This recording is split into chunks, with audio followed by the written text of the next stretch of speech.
Rising inflation numbers are set to cost everyone thousands of extra dollars over the course of the year.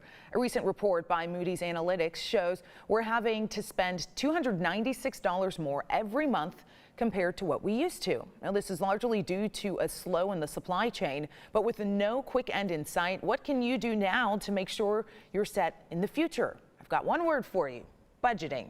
And while it is a simple term, actually putting it into effect is hard. Texas Today's Barry Roy joins us with some tips to get you started on your saving. Good morning, Barry. Yeah, good morning to you, Tahisha. It's as simple as this.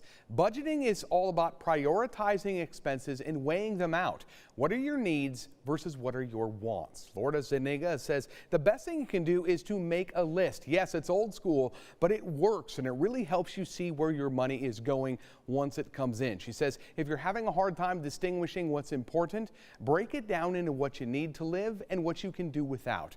Money for rent, gas, and food are things you need to live and work. Going out to movies, cable television, and daily stops at coffee shops are wants, just to name a few.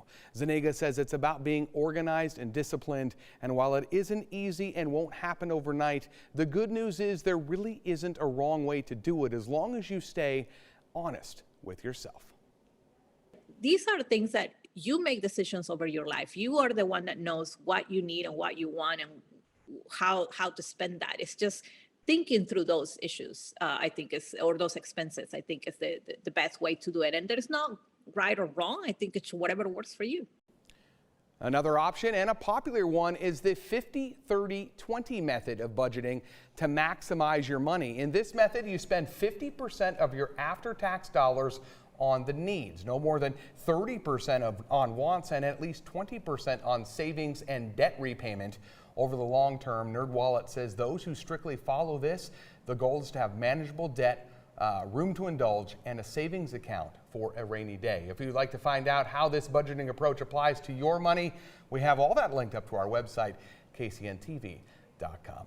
The one thing, though, if you have a budget, you have to follow it, right? Because it's one thing to have the numbers there on paper, and it's another thing to be like, you know what, maybe I should not go to Starbucks today. Let me stick to the plan here. Right. Yeah, and it's all about making sure if you create a budget, you got to follow that budget. And that 50-30-20 is pretty cool. There's an actual tool that you can actually use. So whatever your gross pay or your net pay rather is, you plug that in there and it'll tell you exactly how to divide that up. Big thing that gets people in trouble, impulse purchases. We'll talk about that coming up a little bit later in the show. Yeah, I have trouble with that one. Thank you, Barry. Looking forward to that.